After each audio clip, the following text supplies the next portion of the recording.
ಪರಮ ಪೂಜ್ಯ ಗುರುದೇವರನ್ನು ಎಲ್ಲ ಋಣ ಮಂದಿರದಲ್ಲಿ ಸ್ಮರಣೆ ಮಾಡುತ್ತಾ ಶ್ರಾವಣ ಮಾಸದ ನಿಮಿತ್ತವಾಗಿ ಪ್ರಾರಂಭಗೊಳ್ಳುತ್ತಿರುವಂತಹ ಈ ಸುಂದರ ಸಂಜೆಯ ಪ್ರವಚನ ಕಾರ್ಯಕ್ರಮದಲ್ಲಿ ವೇದಿಕೆಯನ್ನು ಅಲಂಕರಿಸಿರುವಂತಹ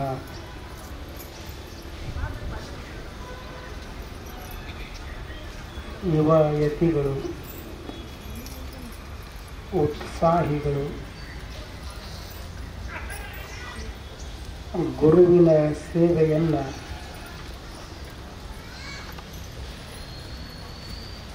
ಬಹಳಷ್ಟು ಭಕ್ತಿ ಶ್ರದ್ಧೆಯಿಂದ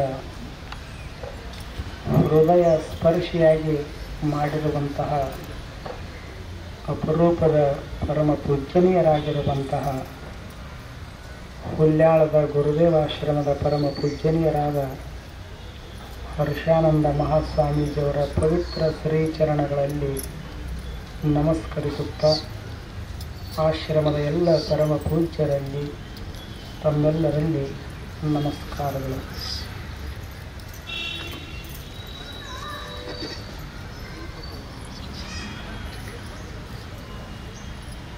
ಮಾನವನಿಗೆ ಮಹಾದೇವನಿತ್ತ ದಿವ್ಯ ಕಾಣಿಕೆ ಸುಂದರವಾದ ಬದುಕು. ಬದುಕಿನಂಥ ವಸ್ತು ಪ್ರಪಂಚದೊಳಗೆ ಮತ್ತೊಂದಿಲ್ಲ. ಈ ಜಗತ್ತಿನೊಳಗೆ ಏನೆಲ್ಲ ಸಿರಿ ಸಂಪತ್ತದ, ಉದಾಹರಣೆಗಾಗಿ ಬೆಳ್ಳಿ, ಬಂಗಾರ, ವಜ್ರ, ವೈಡೂರ್ಯ, ವಸ್ತ್ರ, ಒಡವೆ, ಹೊಲ, ಮನಿ, ಅಧಿಕಾರ, ಅಂತಸ್ತು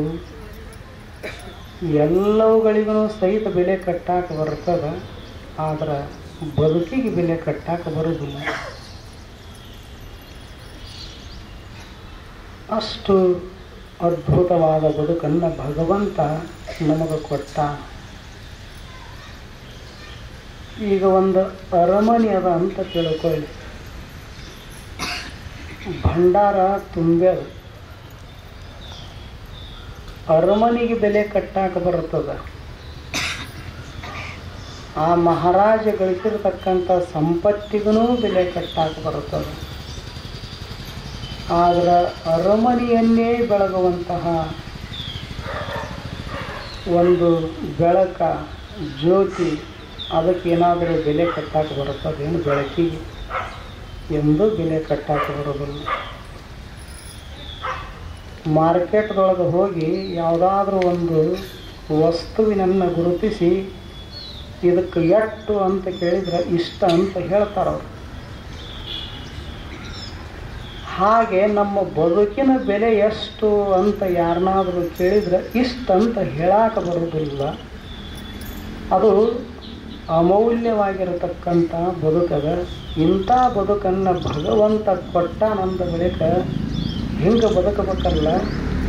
ಏನು ಕಳಿಸ್ಯಾನಲ್ಲ ಭೂಮಂಡಲಕ್ಕೆ ಭಗವಂತ, ಇವ್ರನ್ನ ಕಳಿಸಿದ್ದಕ್ಕೂ ಸಾರ್ಥಕ ಆತಪ್ಪ, ಅಷ್ಟು ಚಲೋ ಬಾಳಿ ಬದುಕಿದರು ಅಂತ ಭಗವಂತನಿಗೆ ಸಂತೋಷ ಆಗಬೇಕು. ಆವಾಗ ಆ ಬದುಕು ಸಾರ್ಥಕತೆಯನ್ನು ಹೊಂದುತ್ತದೆ. ಹಾಗೆ ಒಂದಿಷ್ಟು ಬದುಕೋದು ಈ ಜಗತ್ತಿನೊಳಗೆ. ಒಂದು ಮೊಗ್ಗ, ಸೂರ್ಯನ ಹೊಂಗಿರಣದ ಸ್ಪರ್ಶ ಆಗುತ್ತದೆ ಮೊಗ್ಗಿಗೆ. ಆವಾಗ ಮೊಗ್ಗಾಗಿ ಉಳಿಯುವುದಿಲ್ಲ. ಒಂದು ಕ್ಷಣದೊಳಗೆ ಹೂವಾಗಿ ಅರಳಿ ನಿಲ್ತದೆ. ಯಾವಾಗ ಅರಳಿ ನಿಂತಿತೋ ಸುತ್ತಮುತ್ತೆಲ್ಲ ಸುವಾಸವನ್ನು ಹರವಲಿಕ್ಕೆ ಪ್ರಾರಂಭ ಮಾಡುತ್ತದೆ. ಆ ಸುವಾಸವನ್ನು, ಪರಿಮಳವನ್ನು ಸವಿಯುವುದಕ್ಕಾಗಿ ಸುತ್ತಮುತ್ತ ಸಾವಿರ ಜನ ಬರುತ್ತಾರೆ. ಬಂದವರಿಗೆಲ್ಲ ಹೂವು ಪರಿಮಳವನ್ನು ಕೊಡುತ್ತದೆ. ನೀರು ಹಾಕಿದವ್ರಿಗೂ ಕೊಡುತ್ತದೆ, ಹಾಕದೆ ಇರೋರಿಗೂ ಕೊಡುತ್ತದೆ. ಶ್ರೀಮಂತರು ಬಂದರೂ ಕೊಡುತ್ತದೆ, ಬಡವರು ಬಂದರೂ ಕೊಡುತ್ತದೆ. ಯಾಕೆ ಬರವಲ್ರಿ? ನಾವು ಸ್ವಾಮಿಗಳು ಹೋದರೂ ಕೊಡ್ತದ, ನೀವು ಭಕ್ತರು ಹೋದ್ರೂ ಕೊಡ್ತದ. ಸ್ತ್ರೀ ಪುರುಷ, ಸನ್ಯಾಸಿ ಸಂಸಾರಿ, ದೊಡ್ಡವರು ಸಣ್ಣವರು, ಬಡವ ಬಲ್ಲಿದವ, ಯಾವುದೇ ಧರ್ಮದವರು ಬಂದ್ರೂ ಸಹಿತ ಜೈನರು ಬರವಲ್ರ್ಯಾಕ, ಬೌದ್ಧರು ಬರವಲ್ರ್ಯಾಕ, ಜರತೃಷ್ಟ್ರು ಬರವಲ್ರ್ಯಾಕ, ಯಾವುದೇ ಧರ್ಮೀಯರು ಬಂದ್ರೂ ಸಹಿತ ಬಂದವರಿಗೆಲ್ಲ ಸುವಾಸವನ್ನೇ ಕೊಡುತ್ತದ ಹೂವು. ಕೊಡುವುದಿಲ್ಲಂತ ಇಲ್ಲ. ಇಂಥ ಹೂವು ಬೆಳಗಿನ ಜಾವ ಸೂರ್ಯನ ಹೊಂಗಿರಣದ ಸ್ಪರ್ಶದಿಂದ ಅರಳಿ ನಿಂತಿತ್ತು. ಬಂದವರಿಗೆಲ್ಲ ಸುವಾಸವನ್ನು ಕೊಟ್ಟಿತು. ಅರಳಿದ ಹೂವನ್ನು ಒಬ್ಬ ಪೂಜಾರಿ ಬಂದ, ಕಿತ್ತುಕೊಂಡ, ಹೋಗಿ ದೇವರಿಗೆ ಏರಿಸಿದ. ಅಲ್ಲಿ ಹೂವು ತನ್ನ ಸಾರ್ಥಕತೆಯನ್ನು ಮೆರೀತು. ಆ ಬಳಿಕ ಭಕ್ತರು ಬಂದರು, ಹೂವನ್ನು ಕಿತ್ತುಕೊಂಡ್ರು, ತಮ್ಮ ತಮ್ಮ ಇಷ್ಟದ ದೇವರುಗಳಿಗೆ ಒಯ್ದು ಏರಿಸಿದರು. ಅಲ್ಲಿ ಹೂವು ಸಾರ್ಥಕತೆಯನ್ನು ಹೊಂದಿತು. ಆ ಬಳಿಕ ನಿಮ್ಮಂಥ ಮುತ್ತೈದೆಯರು ತಾಯಂದಿರು ಬಂದರು, ಹೂವನ್ನು ಕಿತ್ತುಕೊಂಡ್ರು, ಮುಡಿಯೊಳಗೆ ಮುಡಿದು ಸಂತೋಷಪಟ್ಟರು. ಆವಾಗಲೂ ಹೂವು ಸಾರ್ಥಕ್ಯವನ್ನು ಪಡೀತು. ಬೆಳಗಿನ ಜಾವ ಅರಳಿತ್ತು. ಸಂಜೆ ಯಾವ ಸೂರ್ಯನ ಹೊಂಗಿರಣದ ಸ್ಪರ್ಶದಿಂದ ಅರಳಿತ್ತು, ಅದೇ ಸೂರ್ಯ ಅಸ್ತಂಗತನಾಗುವ ಮುನ್ನ ಒಂದು ಕ್ಷಣದೊಳಗೆ ಹೂವು ಬಾಡಿ ಹೋಗುತ್ತದೆ. ಬಾಡಿ ಹೋಗುವ ಮುನ್ನ ಎಲ್ಲರಿಗೂ ಬೇಕಾಗುವಂಥ ಬದುಕನ್ನು ಮಾಡುತ್ತದೆ. ಯಾವುದು? ಹೂವು. ಬೆಳಗಿನ ಜಾವ ಅರಳಿತ್ತು, ಸಂಜೆ ಬಾಡಿತ್ತು, ಮಧ್ಯದೊಳಗೆ ಭಕ್ತರಿಗೂ ಬೇಕಾಯಿತು, ಪೂಜಾರಿಗಳಿಗೂ ಬೇಕಾಯಿತು, ಮುತ್ತೈದೆ ತಾಯಂದಿರಿಗೂ ಬೇಕಾಯಿತು. ಇಂಥವ್ರಿಗೆ ಬೇಡಂತಿಲ್ಲ ಹೂವು, ಎಲ್ಲರಿಗೂ ಬೇಕಾಗುವಂಥ ಬದುಕನ್ನು ಮಾಡಿತು ಹೂವು. ಇಂಥ ಹೂವು ಮನುಷ್ಯನಿಗೆ ಪ್ರಶ್ನೆ ಮಾಡ್ತದೆ. ಅಲ್ಲೋ ಮನುಷ್ಯನೇ, ಭಗವಂತ ನಿನಗೂ ಈ ಭೂಲೋಕಕ್ಕೆ ಕಳಿಸ್ಯಾನ ಬದುಕನ್ನು ಮಾಡಂತ ತಿಳ್ಕೊಂಡು, ನನಗೂ ಕಳಿಸ್ಯಾನ. ವ್ಯತ್ಯಾಸ ಇಷ್ಟೇ, ನಿನಗ 100 ವಸಂತಗಳನ್ನು ಕೊಟ್ಟಾನ, 100 ವರ್ಷ ನಿನಗೆ ಕೊಟ್ಟಾನ, ಒಂದು ದಿವಸ ನನಗೆ ಕೊಟ್ಟಾನ. ಒಂದು ದಿವಸ ಹಿಂಗೆ ಬದುಕಿದ್ನೆಲ್ಲ ನಾನು ಈ ಜಗತ್ತಿನೊಳಗೆ. ನನ್ನನ್ನು ಪ್ರೇಮ ಮಾಡಲಾರದವ್ರು ಯಾರದಾರ ಹೇಳುವಂಥದ್ದು ಹೂವು.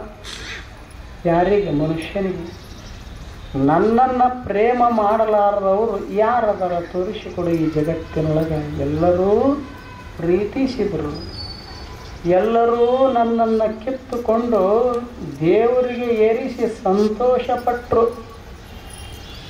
ದೇವರೂ ಸಂತೋಷಪಟ್ಟ, ಏರಿಸಿದ ಭಕ್ತರೂ ಸಂತೋಷಪಟ್ಟರು. ಎಲ್ಲರಿಗೂ ಬೇಕಾಗುವಂಥ ಬದುಕನ್ನು ಮಾಡಿದ. ಹೆಂಗೆ ಬದುಕಿನೆಲ್ಲ ಒಂದು ದಿನದ ಬದುಕು ನಂದು ಸಾರ್ಥಕತೆಯ ಬದುಕು, ಭಗವಂತನಿಗೆ ಪ್ರಿಯವಾದ ಬದುಕು ನಂದು. ಅದಕ್ಕೆ ಒಂದು ದಿವಸ ನಾನು ಇಟ್ಟು ಚಲೋ ಬದುಕಿನೆಂದ ಬಳಿಕ ಎಲ್ಲರಿಗೂ ಬೇಕಾಗುವಂಗ ನೀ 100 ವರ್ಷ ಬದುಕಿದಲ್ಲ, ನೀ ಯಾರಿಗೆ ಬೇಕಾದಿ ಅಂತ ಪ್ರಶ್ನೆ ಮಾಡಿತರು. ಇವ ಯಾರಿಗೆ ಬೇಕಾದ? ಮನೆಯವ್ರಿಗೆ ಬೇಡಗ ನೀವು. ಇನ್ನು ಬಿಜಾಪುರ ಮಂದಿಗೆ ಬೇಕಾಗುವಂಗೆ ಬದುಕಬೇಕಂದ್ರೆ ಸಾಧ್ಯದ ಏನು? ಅವಾಗ ಮೌನಾದ ಮನುಷ್ಯ. ಉತ್ತರ ಬರಲಿಲ್ಲ. ಯಾಕೆ ಬರಲಿಲ್ಲ ಅಂದ್ರೆ ಹೂವಿನಂಗೆ ಇವನು ಬದುಕಿಲ್ಲ. 100 ವರ್ಷ ಬದುಕಿದೆಲ್ಲೋ, ಯಾರಿಗೆ ಬೇಕಾದಿ? ಯಾರಿಗೂ ಬೇಕಾಗಲಿಲ್ಲ. ಯಾಕೆ ಬೇಕಾಗಲಿಲ್ಲ ಅಂದ್ರೆ ಹೃದಯದೊಳಗೆ ಪ್ರೇಮ ತುಂಬಬೇಕಾಗಿತ್ತು, ಕಣ್ಣೊಳಗೆ ಒಂದಿಷ್ಟು ಕರುಣೆ ತುಂಬಬೇಕಾಗಿತ್ತು, ಕೈಯೊಳಗೆ ಒಂದಿಷ್ಟು ಸತ್ಯ ಶುದ್ಧ ಕಾಯಕ ತುಂಬಬೇಕಾಗಿತ್ತು, ಮನಸ್ಸಿನ ತುಂಬ ಭಗವಂತನ ನೆನಹ ತುಂಬಬೇಕಾಗಿತ್ತು. ಇವು ಎಲ್ಲವೂ ಇದ್ದವು ಅಂದ್ರೆ ಅದು ನಿಜವಾದ ಹೂವಿನಂಥ ಬದುಕಾಗ್ತದೆ ಮನುಷ್ಯಂದು. ಇವು ಯಾವೂ ಇಲ್ಲ ಮನುಷ್ಯನೊಳಗೆ. ಕೈಯೊಳಗೆ ಇನ್ನೊಬ್ಬರ ವಸ್ತುವನ್ನು ಮುಟ್ಟುವಂತಹ ಕೆಟ್ಟ ಗುಣ ತುಂಬ್ಯಾದ. ಮನಸ್ಸಿನೊಳಗೆ ಇನ್ನೊಬ್ಬರ ಬಗ್ಗೆ ಅಲ್ಲ ಸಲ್ಲದ ದುರ್ವಿಚಾರಗಳು ತುಂಬ್ಯಾವು. ಹೃದಯದೊಳಗೆ ಯಾವ ಪ್ರೇಮ ತುಂಬಬೇಕಾಗಿತ್ತು ಅದೇ ಹೃದಯದೊಳಗೆ ಕಾಮ ಕ್ರೋಧಾದಿಗಳು ತುಂಬಿಕೊಂಡು ಕೂತಾವು. ಹಿಂಗಿದ್ದ ಬಳಿಕ ನಮ್ಮ ಬದುಕು ಸಾರ್ಥಕತೆ ಆಗಲಿ ಅಂತಂದ್ರೆ ಆಗಲಿಕ್ಕೆ ಸಾಧ್ಯದ ಏನು? ಆಗೋದಿಲ್ಲ. ಅದಕ್ಕದು ಹೂವಂತೂ ನೀ ಯಾರಿಗೆ ಬೇಕಾಗಿ ಅಂತ ಕೇಳಿತು. ಮನುಷ್ಯನ ಬಳಿ ಹೂವಿನ ಪ್ರಶ್ನೆಗೆ ಉತ್ತರ ಇಲ್ಲ. ಯಾಕಿಲ್ಲ ಅಂದ್ರೆ ಹೂವಿನ ಇವನು ಬದುಕಿಲ್ಲ, ಆದ್ದರಿಂದ ಉತ್ತರ ಇಲ್ಲ. ಇಂತಹ ಹೂವಿನ ಪ್ರಶ್ನೆಗೆ ಉತ್ತರವಾಗಿ ಜಗತ್ತಿನೊಳಗೆ ಯಾರಾದರೂ ಬದುಕಿದವರಿದ್ರೆ ಅವರೇ ಪರಮ ಪೂಜ್ಯ ಜ್ಞಾನಿ ಯೋಗಿ ವರ್ಗರು. ಅವರು ಬದುಕ ಹೂವಿನಂತಹ ಬದುಕ. ಹೂವು ಎಷ್ಟು ಮಧುರವೋ ಸುವಾಸ ಭರಿತವೋ ಅಷ್ಟೇ ಮೃದುವಾದ ಮಧುರವಾದ ಬದುಕು. ಅವರ ಅಂತರಂಗದಲ್ಲಿ ಜ್ಞಾನದ ಸುವಾಸ ತುಂಬಿತ್ತು. ಜೀವನ ಪರ್ಯಂತರವಾಗಿ ಜ್ಞಾನವನ್ನೇ ಉಸುರಿದರು, ಜ್ಞಾನವನ್ನೇ ಜಗತ್ತಿನ ತುಂಬೆಲ್ಲ ಪಸರಿಸಿದರು. ಆದ್ದರಿಂದ ಗುರುದೇವರ ಬದುಕ ಅಂದ್ರೆ ಅದು ಭಗವಂತನಿಗೆ ಪ್ರಿಯವಾದ ಬದುಕು, ಜಗತ್ತಿನ ಜನಗಳಿಗೆ ಪ್ರಿಯವಾದ ಬದುಕಲ್ಲ. ಜಗದೀಶ ಸಹಿತ ಹೌದು ಅಂದಿರಬೇಕು. ಹಂಗೆ ಬದುಕಿದ್ರು. ಹೆಂಗೆ ಬದುಕಿದಾಗ ಭಗವಂತನಿಗೆ ಸಂತೋಷ ಆಗುತ್ತದೆ. ಎಷ್ಟು ಅಪರೂಪದ ಬದುಕನ್ನು ದಿವ್ಯ ಕಾಣಿಕೆಯಾಗಿ ಕೊಟ್ಟಿದ್ದ, ಎಷ್ಟು ಚಲೋ ಕಳಿಸಿದ್ದೆ ಜಗತ್ತಿಗೆ ಬರುವಾಗ ಏನಾದರೂ ಕೆಡಿಸ್ಕೊಂಡು ಬಂದೇವೇನು ತಾಯಿ ಗರ್ಭದಿಂದ? ಕಣ್ಣೆಷ್ಟು ಸ್ವಚ್ಛ, ಕೈಯಷ್ಟು ಸ್ವಚ್ಛ, ಮನಸ್ಸು ಹೃದಯ ಎಲ್ಲ ಶರೀರದ ಅವಯವಗಳು ಪರಿಶುದ್ಧವಾಗಿದ್ದು ಬಂದ ಬಳಿಕ ಒಂದಿಷ್ಟು ಸಂಘ ದೋಷದಿಂದ ಏನಾಗ್ಯವು? ನೋಡಬಾರದ್ದನ್ನು ನೋಡಿ ಕಣ್ಣ ಕೆಟ್ಟಾವು, ಕೇಳಬಾರದ್ದನ್ನು ಕೇಳಿ ಕಿವಿ ಕೆಟ್ಟಾವು, ಮುಟ್ಟಬಾರದ್ದನ್ನು ಮುಟ್ಟಿ ಕೈ ಕೆಟ್ಟವು, ಹೋಗಬಾರದ ಜಾಗದೊಳಗೆ ಹೋಗಿ ಕಾಲು ಕೆಟ್ಟಾವು, ಮಾಡಬಾರದ ಕೆಟ್ಟ ವಿಚಾರಗಳನ್ನು ಮಾಡಿ ಮನಸ್ಸು ಕೆಟ್ಟದ, ಆಡಬಾರದ ಮಾತುಗಳನ್ನಾಡಿ ಬಾಯಿ ಕೆಟ್ಟದ. ಕೆಡಕಿನ್ನೇನು ಉಳಿದಿಲ್ಲ ಅಂದ್ರೆ ಎಲ್ಲ ಮುಗಿದೋದು ಅಂತ ಕತಿ. ಎಷ್ಟು ಕೆಡಿಸ್ಬೇಕಾಗಿತ್ತು ಅಷ್ಟೆಲ್ಲ ಕೆಡಿಸ್ಕೊಂಡು ಕೂತಿ. ಮತ್ತು ಇವು ಎಲ್ಲ ಕೆಟ್ಟವಲ್ಲ. ಇವು ಶುದ್ಧ ಆಗೋದು ಯಾವಾಗಂತ ಅಂದ್ರೆ ವರ್ಷದಾಗಿ ಏನು ಬಂದದಲ್ಲ ಶ್ರಾವಣ ಮಾಸ. 11 ತಿಂಗಳ ಕೆಟ್ಟಿದ್ದನ್ನು 1 ತಿಂಗಳದೊಳಗೆ ಶುದ್ಧ ಆಗಲಿ ಅಂತ ತಿಳ್ಕೊಂಡನ ಭಾರತ ದೇಶದೊಳಗೆ ಋಷಿ ಮುನಿಗಳು ಏನು ಮಾಡ್ಯಾರ? ಶ್ರಾವಣ ಮಾಸ ಇದು ಒಂದು ಅದ್ಭುತವಾದ, ಇದು ಉಣ್ಣೋ ಹಬ್ಬ ಅಲ್ಲ, ಇದು ಕೇಳೋ ಹಬ್ಬ. ಇದು ಯಾವ ಹಬ್ಬ? ಇದು ಎಲ್ಲ ಹಬ್ಬದೊಳಗೆ ಇಂಥ ಹಬ್ಬ ಬಂದ್ರೆ ಇಂಥ ಪದಾರ್ಥವನ್ನು ಮಾಡಿಕೊಂಡು ಮಸ್ತಾಗಿ ಉಂಡು ಸಂತೋಷ ಪಡೋಂಥ ಎಲ್ಲ ಹಬ್ಬಗಳು ಬರ್ತಾವೆ. ಆದರೆ ಈ ಶ್ರಾವಣ ಮಾಸದ ವಿಶೇಷತೆ ಏನಂದ್ರೆ ಇದು ಕೇಳೋ. ನೀ ಎಷ್ಟು ಒಳ್ಳೆಯದನ್ನು ಕೇಳ್ತೀವಿ ನಿನ್ನ ಬದುಕು ಅಷ್ಟು ಒಳಿತಾಗುತ್ತದೆ. ಈ ಕಿವಿ ಕೊಟ್ಟಾನ ಭಗವಂತ. ಎದಕ್ಕೆ ಕೊಟ್ಟಾನ? ಇನ್ನೊಬ್ಬರು ಚಾಡಿ ಮಾತು ಕೇಳಂತ ಕೊಟ್ಟಾನ. ನೀವು ತಿಳ್ಕೊಂಡಿರಿ. ಕಿವಿ ಎದಕ್ಕೆ ಕೊಟ್ಟಾನ ಗುರುಗಳೇ ಅಂದ್ರೆ ಜುಮುಕಿ ಬೆಂಡವಾಡಿ ತಾಲೂಕು ವಿಜಯಪುರ ಡಿಸ್ಟಿಕ್ ಹಾಕ್ಕೊಂಡು ಕೂಡ್ರಿ ಅಂತ ಕೊಟ್ಟಾನಂತ ನೀವು ತಿಳ್ಕೊಂಡಿರಿ. ಅವ ಅಂತಾನ ಭಗವಂತ ಕಿವಿ ಕೊಟ್ಟಿರೋದು ಬರೀ ಜುಮುಕಿ ಬೆಂಡವಾಡಿ ರಿಂಗ ಇದನ್ನ ಹಾಕಕ್ಕಂತ ಕೊಟ್ಟಿಲ್ಲ. ಮತ್ತು ಹಿಂಗಂತಾರಂತ ತಿಳ್ಕೊಂಡು ಹಾಕಬಾರ್ದು ಅಂತನೂ ಅಲ್ಲ, ಹಾಕಬೇಕು. ಮ್ಯಾಲ ಒಂದಿಷ್ಟು ಗೊತ್ತಿರಬೇಕು. ಇವು ಬರೀ ಜುಮುಕಿ ಬೆಂಡವಾಲಿಗೆ ಅಷ್ಟೇ ಸೀಮಿತ ಅಲ್ಲ ಕಿವಿ. ಇದರ ಮ್ಯಾಲ ಒಂದಿಷ್ಟು ಒಳ್ಳೆಯದನ್ನು ಕೇಳು ಅಂತ ಭಗವಂತ ಕಿವಿ ಕೊಟ್ಟಾನಂತ ತಿಳ್ಕೊಂಡು ಒಂದಿಷ್ಟು ಒಳ್ಳೆಯದನ್ನು ಕೇಳೋ. ಶ್ರೋತ್ರಂ ಶ್ರುತಿನೈವನ ಕುಂಡಲೇನ ದಾನೇನ ಪಾಣಿರ್ಣ ತೂಕಂಕಣೇನ. ಎಷ್ಟು ಚಲೋ ಮಾತು ಹೇಳ್ತಾರೆ ಜ್ಞಾನಿಗಳು. ಮನುಷ್ಯನೇ ಕಿವಿ ಇರೋದು ಎದಕ್ಕೆ? ಆಭರಣಗಳನ್ನು ಧರಿಸಲಿಕ್ಕಾಗಿ ಅಲ್ಲ, ಕಿವಿ ಇರೋದು ಶರಣರ, ಸಂತರ, ಮಹಾತ್ಮರ, ಮಹಾನುಭಾವಿಗಳ ಒಂದಿಷ್ಟು ಸತ್ಯದ ನುಡಿಗಳನ್ನು, ಮಧುರವಾದ ಶಬ್ದಗಳನ್ನು ಒಂದಿಷ್ಟು ಕೇಳಂತ ತಿಳ್ಕೊಂಡು ಭಗವಂತ ಕಿವಿ ಕೊಟ್ಟಾನ. ಅದಕ್ಕೆ ಇದು ಶ್ರಾವಣ ಮಾಸ ಅಂತ ತಿಳ್ಕೊಂಡು ಇದ್ರ ಹೆಸರ. ಶ್ರವಣ ಅಂದ್ರೆ ಕೇಳೋದು. ಇಷ್ಟ ಕೇಳಬೇಕಂತಿಲ್ಲ, ಎಷ್ಟು ಒಳ್ಳೆಯದು ಕೇಳ್ತೀವಿ ಅಷ್ಟು ನಮ್ಮ ಬದುಕು ಸ್ವಚ್ಛಂದವಾಗಿರ್ತದೆ, ಶುಭ್ರವಾಗಿರ್ತದೆ, ಹಸನಾಗಿರ್ತದೆ. ಅದಕ್ಕೊಂದಿಷ್ಟು ಶರಣರ ಸಂತರ ಮಾತುಗಳನ್ನು ಕೇಳಬೇಕು. ಈಗ ಒಂದು ಬದುಕಂದ್ರೆ ಏನು, ಗಾಡಿ ಇದ್ದಂಗೆ ಇದು ಬದುಕು. ಈಗ ಒಂದು ಮೋಟ್ರ್ ಬೈಕ್ ಸೈಕಲ್ ತೊಗೊಂಡ್ರಿ ಅಂತ ತಿಳ್ಕೊರಿ, ಅಥವಾ ಕಾರ್ ತೊಗೊಂಡ್ರಿ ಅಂತ ತಿಳ್ಕೊರಿ. ಹೊಸದಿದ್ದಾಗ ಮಸ್ತ್ ಓಡಿಸ್ತೀರ ಅದನ್ನು. ಮತ್ತು ಕೆಲವರು ಹಿಂಗೆ ಓಡಿಸ್ತಾರಲ್ಲ, ರಸ್ತೆ ಬಿಟ್ಟು ಓಡಿಸೋರು ಅದಾರ, ಆದರೂ ಸಹಿತ ಅದಕ್ಕೆ ಕೆಡೋದಿಲ್ಲ. ಯಾಕೆ? ಹೊಸದಿರ್ತದೆ, ಗಟ್ಟಿ ಇರ್ತದೆ, ಅದಕ್ಕೆ ಕೆಡೋದಿಲ್ಲ. ಇದು ಹೊಸದೈತಿ, ಎಲ್ಲಿ ಓಡಿಸಿದ್ರೂ ನಡೀತದೆ ಅಂತ ತಿಳ್ಕೊಂಡು ಇವ ಓಡಿಸ್ತಾನೆ. ಎಷ್ಟು ಓಡಿಸ್ತಾನಂದ್ರೆ ರೋಡ್ ಮ್ಯಾಗನೂ ಓಡಿಸ್ತಾನ, ರೋಡ್ ಬಿಟ್ಟು ಕೆಳಗೆ ಓಡಿಸ್ತಾನ, ತಗ್ನ್ಯಾಗ, ಜಿನ್ಯಾಗ, ಕಲ್ಲಾಗ, ಮುಳ್ಳಾಗ ಎಲ್ಲ ಓಡಿಸಿ ಓಡಿಸಿ ಓಡಿಸಿ ಒಂದು ದಿವಸ ಗಾಡಿ ಕೆಟ್ಟ ನಿಲ್ತದ. ಅವಾಗ ಗ್ಯಾರೇಜ್ ಇಟ್ಕೊಂಡು ಬರ್ತಾನೆ.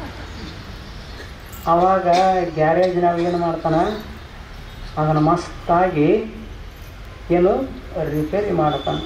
ಯಾವ್ಯಾವ ಹೋಗಿರ್ತಾವಲ್ಲ ಆ ಎಲ್ಲ ವಸ್ತುಗಳನ್ನು ಹಾಕ್ತಾನೆ. ಹಾಕಿ ಮತ್ತು ಶುದ್ಧ ಮಾಡಿ ಕೊಡುವಾಗ ಹೇಳ್ತಾನೆ, ಓಡಿಸೋಂಗ ಏನಂತ ಹೇಳ್ತಾನೆ, ಎಲ್ಲರ ಹೊಡಿ ನೀನಂತ. ಇವ ಹೊಡಿಬಾರ ಜಾಗದಾಗ ಹೊಡ್ಕೊಂಡು ತಂದು ನಿಂತಿರ್ತಾನೆ ಕೆಡಿಸ್ಕೊಂಡು. ಮತ್ತು ಇವ ಹೇಳ್ತಾನೆ, ಬೇಕಾದಲ್ಲಿ ಓಡಿಸ್ ನೀನು. ಹಂಗೆ ಇವು ಗಾಡಿ 11 ತಿಂಗಳು ಎಲ್ಲಿ ಬೇಕು ಅಲ್ಲಿ ಓಡಿ ಬಂದು ಇಲ್ಲಿ ಕುಂತಾವ. ಇವು ಗಾಡಿ ಹೋಗಬಾರದು ಜಾಗದಾಗ ಹೋಗ್ಯಾವು, ಕೇಳಬಾರದನ್ನು ಕೇಳ್ಯಾವು, ಮುಟ್ಟಬಾರದನ್ನು ಮುಟ್ಟ್ಯಾವು, ಕೆಟ್ಟಾವು. ಈಗ ಹಿಂದೇನು ಇಲ್ಲಿ ಬಂದು ಕುಂತಾವಲ್ಲ ಗಾಡಿ, 1 ತಿಂಗಳು ಕಾಯಂ ಬಂದು ಅಂದ್ರೆ ಮತ್ತೆ 11 ತಿಂಗಳು ಬೆಕ್ಕದಲ್ಲಿ ಓಡಿ ನಡವರ್ಕ್ ಬಿಡಂಗಿಲ್ಲ. ಮತ್ತೆ ಗಾಡಿ 11 ತಿಂಗಳು ಶ್ರಾವಣ ಮಾಸ ಮುಗಿದ ಬಳಿಕ ಮುಂದಿನ ಶ್ರಾವಣ ಮಾಸ ತನಕ ಮಸ್ತಾಗಿ ಓಡಬೇಕಾಗಿದ್ದು ಅಂದ್ರೆ ನಮ್ಮ ಗಾಡಿನೂ 1 ತಿಂಗಳು ಏನು ಮಾಡೋದು, ಅಪ್ಪುಗಳ ಮೇಲೆ ಭಕ್ತಿ ಶ್ರದ್ಧೆಯನ್ನು ಇಟ್ಟು 1 ದಿವಸನೂ ಬಿಡಲಾರ್ದಂಗೆ ಏನು ಮಾಡೋದು, ಕೇಳೋದೊಂದಿಷ್ಟು. ಅದಕ್ಕಾಗಿನ ಸಂತರು ಶರಣರು ಏನು ಮಾಡ್ಯಾರ, ಶ್ರವಣ ಮಾಸ ಇದು, ಶ್ರಾವಣ ಮಾಸ ಕೇಳುವ ತಿಂಗಳು. ಒಂದಿಷ್ಟು ಒಳ್ಳೆಯದನ್ನು ಕೇಳಬೇಕು, ಒಳ್ಳೆಯದನ್ನು ಮಾಡಬೇಕು. ಕೈ ಇರುವುದು ಅದಕ್ಕೆ ಭಗವಂತ ಎಷ್ಟು ಚಲೋ ಕೈ ಕೊಟ್ಟಾನ. ಇದೇ ಕೈಗಳಿಂದ ಒಬ್ಬ ರೈತ ಮಣ್ಣಿನೊಳಗೆ ಬೀಜ ಬಿತ್ತಿ ಜಗತ್ತಿಗೆ ಅನ್ನ ಕೊಡುವುದಿಲ್ಲ. ಇದೇ ಕೈಗಳಿಂದ ಒಬ್ಬ ಶಿಲ್ಪಿಗಾರ ಕಲ್ಲನ್ನು ಕಟೆದು ದೇವ ಮೂರ್ತಿಯನ್ನಾಗಿ ಮಾಡಿಲ್ಲ. ಇದೇ ಕೈಗಳಿಂದನ ಒಬ್ಬ ಮನುಷ್ಯ ನಾನಾ ಥರದ ಬಗೆ ಬಗೆಯ ಹೂಗಳನ್ನು, ತೋಟಗಳನ್ನು ನಿರ್ಮಾಣ ಮಾಡಿಲ್ಲಿ. ಎಷ್ಟು ಚಲೋ ಅದ್ಭುತ ಕೈ ಕೊಟ್ಟಾನ. ಅದಕ್ಕೆ ಕೈ ಇರೋದು ಎದಕ್ಕಂತಾರೆ ಅವ್ರು ಹೇಳ್ತಾರೆ ಜ್ಞಾನಿಗಳು, ಕೈ ಇರೋದು ಎದಕ್ಕಂದ್ರೆ ಬರೀ ಬಂಗಾರದ ಬಳೆ ಹಾಕಕ್ಕಲ್ಲ, ಕಡಗ ಹಾಕಕ್ಕಲ್ಲ, ಮದುವೆ ಆಗೋ ಕಾಲಕ್ಕೆ ಮಾವು ಉಂಗುರ ಹಾಕಲಿ ಅಂತಲ್ಲ. ಕೈ ಇರೋದು ಎದಕ್ಕಂದ್ರೆ ಹಸಿದು ಬಂದವರಿಗೆ ಒಂದು ತುತ್ತು ಅನ್ನ ನೀಡಾಕ, ಬಿಸಿಲಿನ ತಾಪಕ್ಕೆ ಬಳಲಿ ಬಂದವರಿಗೆ ಒಂದು ಗುಟ್ಟದ ನೀರು ಕೊಡಾಕ, ಮಿಗಿಲಾಗಿ ಇನ್ನೂ ಎದಕ್ಕೆ ಕೈಗಳನ್ನು ಬಳಸಬೇಕಂತ ಕೇಳಿದ್ರೆ ಒಂದಿಷ್ಟು ದಾನ ಧರ್ಮ ಪರೋಪಕಾರ ಮಾಡುವುದಕ್ಕಾಗಿ ಭಗವಂತ ಕೈ ಕೊಟ್ಟಾನ ಮನುಷ್ಯನೇ. ಅದಕ್ಕೆ ಬರೀ ನೀನು ಕೈ ಕೊಟ್ಟನಂತ ತಿಳ್ಕೊಂಡು ಬರೀ ಆಭರಣಗಳನ್ನು ಧರಿಸಿದ ಮಾತ್ರಕ್ಕೆ ಕೈಗಳ ವೈಭವ ಹೆಚ್ಚಾಗೋದಿಲ್ಲ, ಕೈಗಳ ಸಾರ್ಥಕತೆ ಹೊಂದುವುದಿಲ್ಲ. ಒಂದಿಷ್ಟು ದಾನ ಧರ್ಮ ಪರೋಪಕಾರವನ್ನು ಮಾಡಂತ ಕೈ ಕೊಟ್ಟಾನ. ಆ ಬಳಿಕ ಚಲೋ ಕಣ್ಣು ಕೊಟ್ಟಾನ. ಏನು ಕಣ್ಣ, ಸಾವಿರ ಕಿಲೋಮೀಟರ್ ದೂರದ ಪ್ರದೇಶವನ್ನು ಏನು ನೋಡುವಂತಹ ಶಕ್ತಿ ಸಾಮರ್ಥ್ಯ ಕಣ್ಣಿನೊಳಗದ. ಇಷ್ಟು ಅದ್ಭುತವಾದ ಕಣ್ಣುಗಳನ್ನು ಕೊಟ್ಟಾನಂದ ಬಳಿಕ ಅವುಗಳನ್ನು ಕೆಡಿಸಿಕೊಳ್ಳಬಾರದು ಮನುಷ್ಯ. ಕಣ್ಣು ಯಾವಾಗ ಕೆಡ್ತಾವಂತ ಕೇಳಿದರೆ, ನೋಡಬಾರದನ್ನು ನೋಡಿದ್ದೀವಿ ಅಂದ್ರೆ ಕಣ್ಣು ಕೆಟ್ಟು ಹೋಗ್ತಾವೆ. ಆದ್ರೆ ನಾವೇನು ತಿಳ್ಕೊಂಡಿವಿ, ದೇವ್ರ ಕಣ್ಣು ಎದಕ್ಕೆ ಕೊಟ್ಟಾನಂದ್ರೆ ಕಾಡಿಗೆ ತೀಡಾಕ ಕೊಟ್ಟಾನಂತ. ತೀಡಲಾರದವ್ರು ಒಬ್ಬರ ಅದೀವೇನಿದ್ವಿ. ತಾಯಿ ಸಣ್ಣ ಮಗು ಇದ್ದಾಗ ತೀಡ್ತಾಳ. ಹೆಂಗೆ ಮಗು ಬೆಳವಣಿಗೆ ಹಾಕ್ಕೋತ ಒಂದಿಷ್ಟು ಮನೆ ಬಿಟ್ಟು ಹೊರಗೆ ಬರ್ತದ ಓಣ್ಯಾಗ, ಆ ಬಳಿಕ ಊರಾಗ ಸಮಾಜದೊಳಗೆ ಹೆಂಗೆ ತಿರುಗಾಡುವಾಗ ಒಂದಿಷ್ಟು ಅಲ್ಲಲ್ಲಿ ಕೆಟ್ಟ ದೃಶ್ಯಗಳನ್ನು ನೋಡಿ ಕಣ್ಣ ಹೊಲಸಾಗಿ ಬಿಡ್ತಾವೆ. ಎಷ್ಟು ಕಾಡಿಗೆ ತೀಡಿದ್ರೇನು ಶುದ್ಧ ಆಗ್ತವೆ. ಅದಕ್ಕೆ ಕಣ್ಣಿರೋದು ಕಾಡಿಗೆ ತೀಡಾಕಲ್ಲ. ಕಣ್ಣಿರೋದು ಎಲ್ಲಿ ಒಳ್ಳೇದಿರ್ತದೆ ಅದನ್ನು ಒಂದಿಷ್ಟು ಕಣ್ಣು ತುಂಬಿಕೊಳ್ಳುವುದಕ್ಕಾಗಿ. ಅದಕ್ಕೆ ಹೇಳಿಲ್ಲೇನು ಜ್ಞಾನಿಗಳು, ಸಾಧೂನಾಂ ದರ್ಶನಂ ಪುಣ್ಯಂ. ಎಷ್ಟು ಚಲೋ ಮಾತಾಡ್ಯಾರ. ಮನುಷ್ಯನೇ ಕಣ್ಣಿರೋದು ಬರೀ ಕೆಟ್ಟದ್ದನ್ನು ನೋಡೋದಕ್ಕಾಗಿ ಅಲ್ಲ, ಕಣ್ಣಿರೋದು ಮಹಾತ್ಮರನ್ನು ನೋಡುವುದಕ್ಕಾಗಿ, ಸಂತರನ್ನು ನೋಡುವುದಕ್ಕಾಗಿ, ಶರಣರನ್ನು ನೋಡುವುದಕ್ಕಾಗಿ ಭಗವಂತ ಕಣ್ಣು ಕೊಟ್ಟಾನ. ಬರೀ ಕೆಟ್ಟ ದೃಶ್ಯಗಳನ್ನು ನೋಡಬಾರದ ದೃಶ್ಯಗಳನ್ನು ನೋಡಂತ ಕಣ್ಣು ಕೊಟ್ಟಿಲ್ಲ ಭಗವಂತ. ಸಾಧ್ಯ ಆದಷ್ಟು ಒಂದಿಷ್ಟು ಒಳ್ಳೆಯ ದೃಶ್ಯಗಳನ್ನು ನೋಡಬೇಕು. ಒಬ್ಬ ಹಿಂಗೆ ಹೊರಟಿದ್ದ ಹಾದಿ ಹಿಡ್ಕೊಂಡು ಹೋಗುವಾಗ ಹಾದಿ ಮಧ್ಯದೊಳಗೆ ಒಂದು ಹೂವಿನ ತೋಟ ಬೆಳೆದು ನಿಂತಿತ್ತು. ಹೂವಿನ ತೋಟ, ಸುಂದರವಾದ ಹೂಗಳು, ಸುತ್ತಮುತ್ತೆಲ್ಲ ಸುವಾಸ ತುಂಬಿತ್ತು. ಈ ಹೂವಿನ ತೋಟದ ಮುಂದೆ ಒಂದು ಹಾದಿ, ಆ ಹಾದಿ ಒಳಗೆ ಇವ ಹೊರಟಿದ್ದ. ಅವು ಹೂಗಳು ಹಿಂಗೆ ಅರಳಿದ್ದವಲ್ಲ, ಹಾದಿ ಹಿಡಿದು ಹೋಗೋವ್ರನ್ನ ಕೈ ಮಾಡಿ ಕರಿತಿದ್ವು. ಅಂದ್ರೆ ಒಂದು ಕ್ಷಣ ಬಂದು ಕೂತು ಕಣ್ಣು ತುಂಬ ನೋಡಿ ಹೋಗ್ರಿ ಅಂತ ಹೇಳ್ತಿದ್ವು. ಅಂತಲ್ಲಿ ಒಬ್ಬ ವ್ಯಕ್ತಿ ಹೊರಟಿದ್ದ. ಎಲ್ಲಿ ಅರಳಿದ ಹೂಗಳನ್ನು ನೋಡಬೇಕಾಗಿತ್ತಲ್ಲ, ಅಲ್ಲಿ ಕಣ್ಣು ಮುಚ್ಚಿದ. ಕಣ್ಣು ಮುಚ್ಕೊಂಡು ತೋಟ ಮರಿ ಆಗೋ ತನಕ ಬಂದ. ನೇರವಾದ ದಾರಿ ಇತ್ತು, ದಾರಿ ಹಿಡ್ಕೊಂಡು ಬಂದ. ನೋಡಬೇಕಾಗಿತ್ತು, ನೋಡಲಿಲ್ಲ, ಕಣ್ಣು ಮುಚ್ಕೊಂಡು ಬಂದ. ಅದೇ ದಾರಿ ಹಿಡ್ಕೊಂಡು ನಡ್ಕೋತ ಬರುವಾಗ ಮುಂದೆ ಊರು ಬಂತು. ಊರ ದಂಡಿಗೆ ದೊಡ್ಡವ್ರದ್ದೊಂದು ಮನೆ ಇತ್ತು. ದೊಡ್ಡವ್ರು ಅಂದ್ರೆ ಗೊತ್ತಾಗುತ್ತೆ.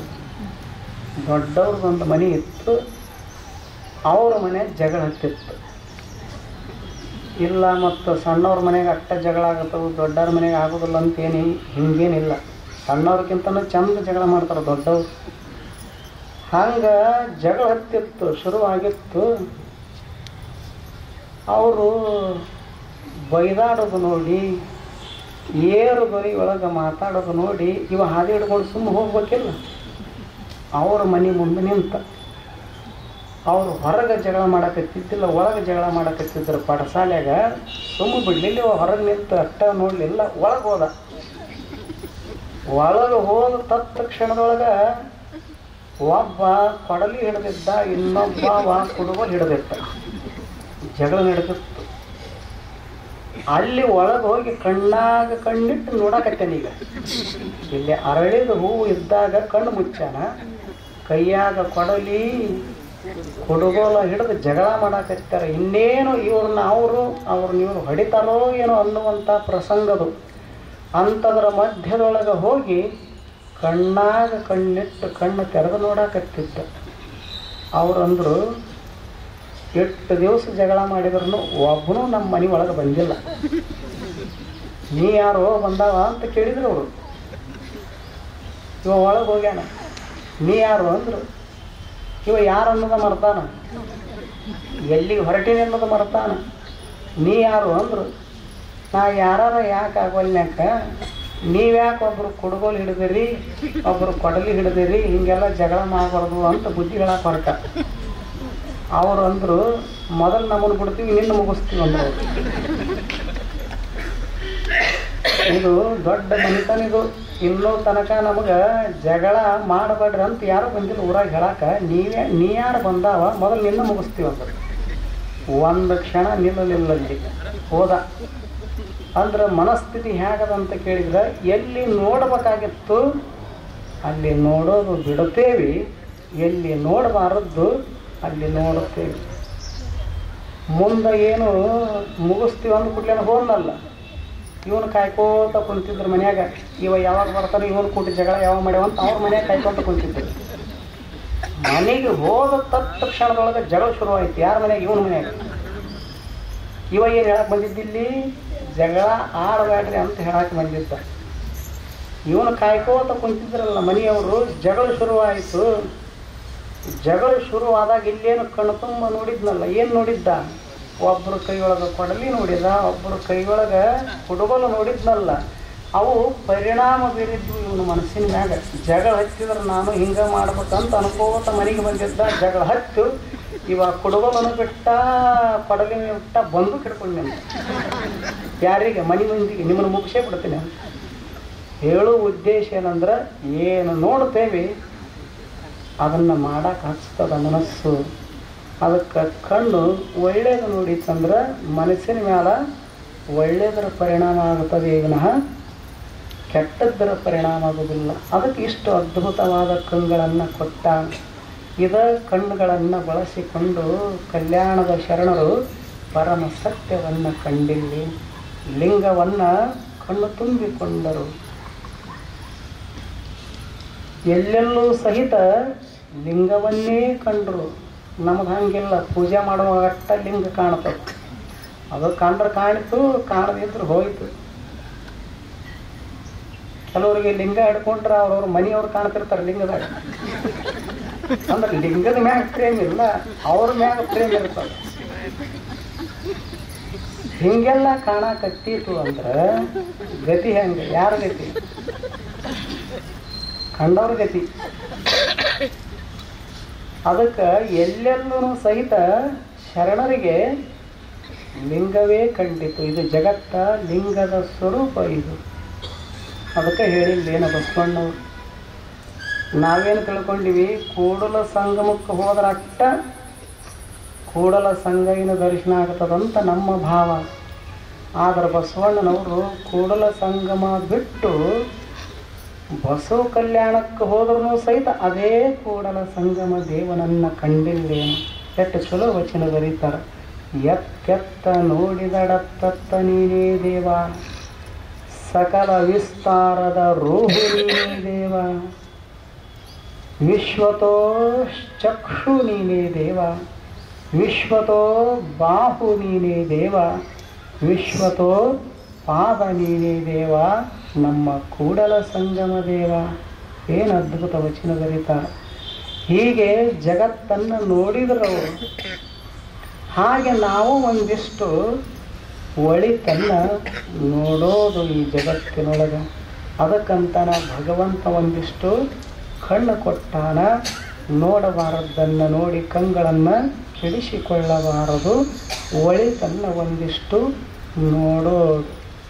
ಆ ಬಳಿಕ ಅದ್ಭುತವಾದ ಹೃದಯವನ್ನು ಕೊಟ್ಟಾನ. ಎಷ್ಟು ಅದ್ಭುತ ಹೃದಯ!